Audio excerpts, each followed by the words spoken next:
by clearing the price unit from the scarcity of women. Kwong properly diagnosed and addressed. To take my husband. Her colleague, Dr. Elizabeth Fawn, attributes parts of the problem to the absence of pre-marriage without fully understanding each other's family background, personal history, or behavioral patterns. People would she can remove a knife. In that case, you don't marry. In the search for solutions, temporary separation is sometimes recommended.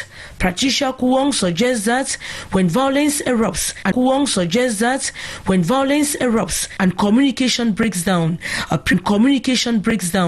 period of separation can allow tensions to ease and provide space for reflection and counseling, possibly in specialized support centers. Separation.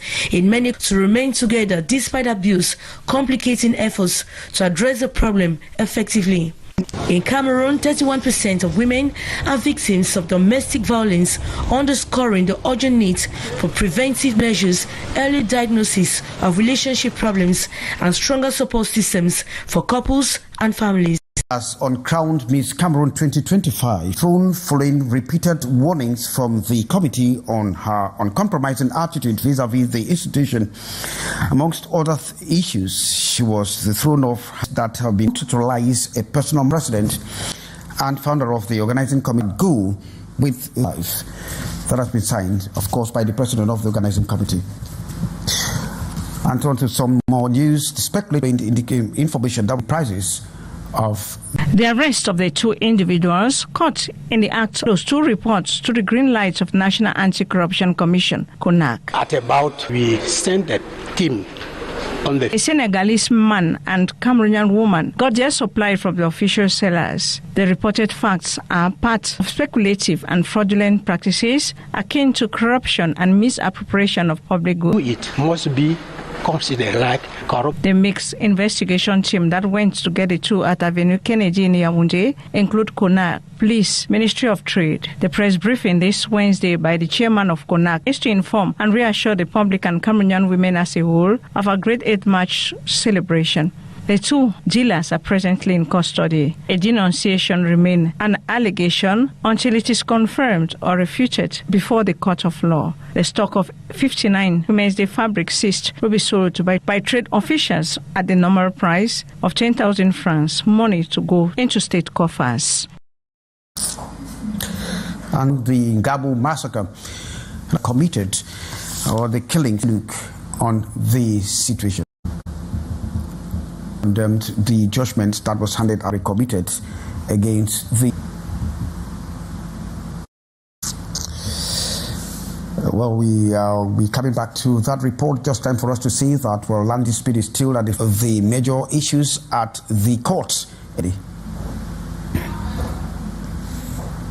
Management of land disputes in Cameroon. The legal family regrets the absence of solutions on these standing issues over the years.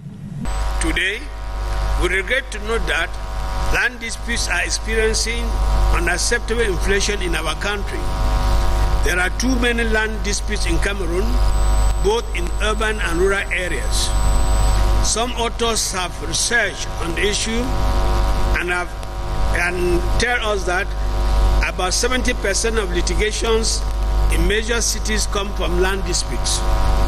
The management of these land disputes challenges us and calls for greater responsibility in resolving disputes, despite the many obstacles.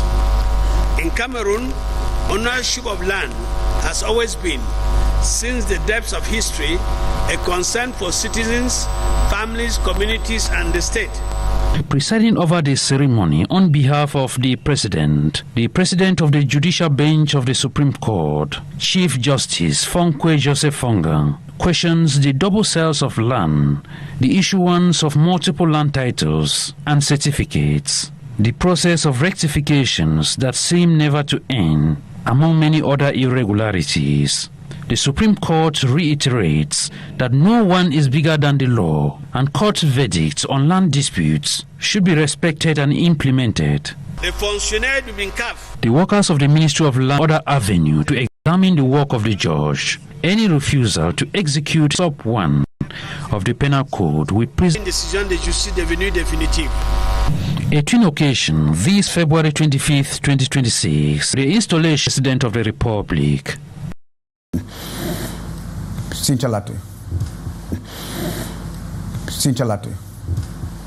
According to Human Rights Watch, prison terms handed to the failure to hold senior military officers accountable and compensate victims' families.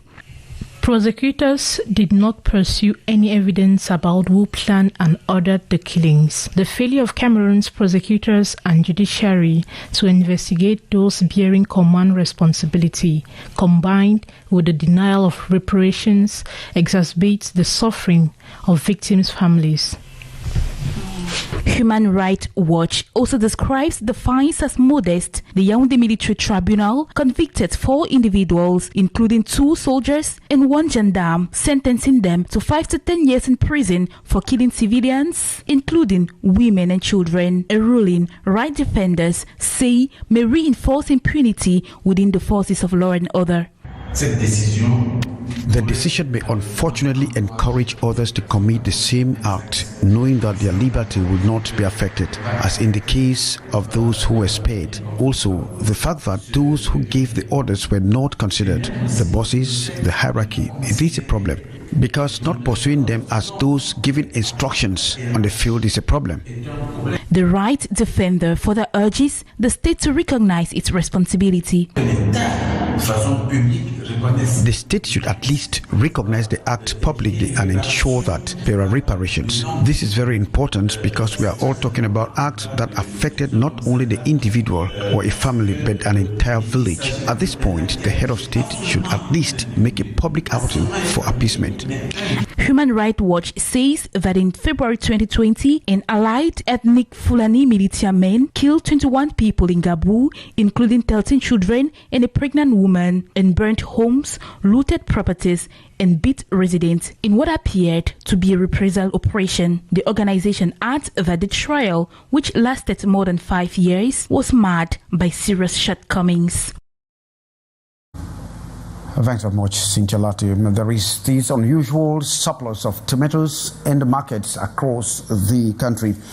But then this surplus has actually come as a relief to many households, while those farmers are still napping in the interim based on the slump in prices. Ambo Gladys takes a look on the tomato glut.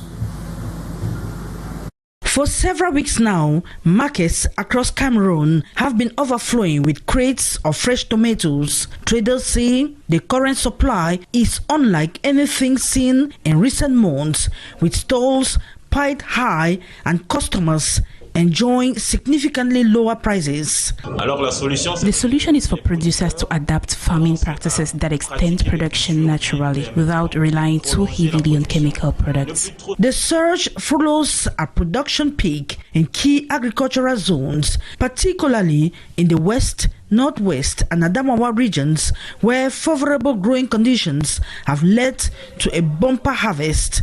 As supply has increased, prices have dramatically fallen.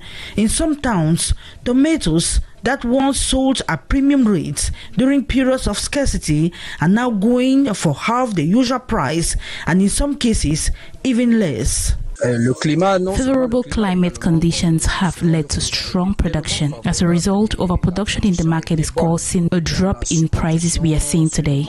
For households and restaurant owners, the change has brought a welcome relief, but for farmers, the sudden drip is cutting deeply into profit margins, with some forced to sell cheaply to avoid spoilage. In a single day, prices can fall from 1,500 to 1,200, even down to 1,000. That's a huge drop. We are asking the government to step in and find a solution, because we take loans from banks to invest in agriculture.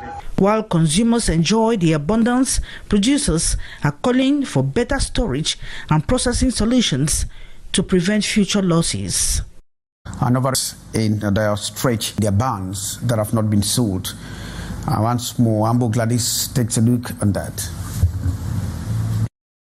Farmers in Bonis in the Beto 1 subdivision say the seasons are no longer what they used to be. Rains that began as early as January have caught many off guard, disrupting a planting schedule traditionally set by more predictable weather patterns. C'est les 3 derniers pluies qu'on attendait pour la deuxième saison que ce n'était pas descendu là, qui est descendu.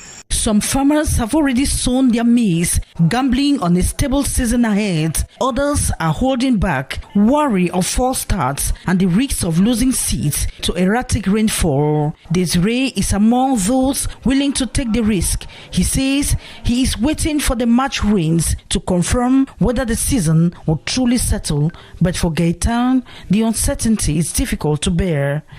On a essayé de vraiment mettre les premières semailles afin que d'ici mars ou avril, quand les pluies reviendront avec force, nous puissions être un peu avancés. In storage facilities across the area, last season's maize remains unsold. With purchase prices falling, farmers say profits have shrunk dramatically. A bag that once guaranteed steady returns is now being sold at cut prices to avoid spoilage. Moi, je n'ai pas de pression maintenant pour semer le maïs. La preuve que vous voyez, moi j'ai encore le maïs que je mange. For many here, the challenge is no longer just about producing maize at under 150 francs CFA per kilogram. It is about surviving in the face of a climate they say they can no longer predict. Thanks, Ambo, Gladys. And on to this press release at the invitation of His Excellency Paul Biya, President of the Republic of Cameroon, Pope Leo XIV, will pay an apostolic visit to Cameroon from the 15th to the 18th of April 2026 in the cities of Yaoundé, Bamenda and Douala. That has been signed by Samuel Vondayolo, Minister, Director of the Civil Cabinet. And thanks for being there with us. Lee Pijo is coming right ahead with Le Débrief de l'Actualité. From all of us, it's goodbye.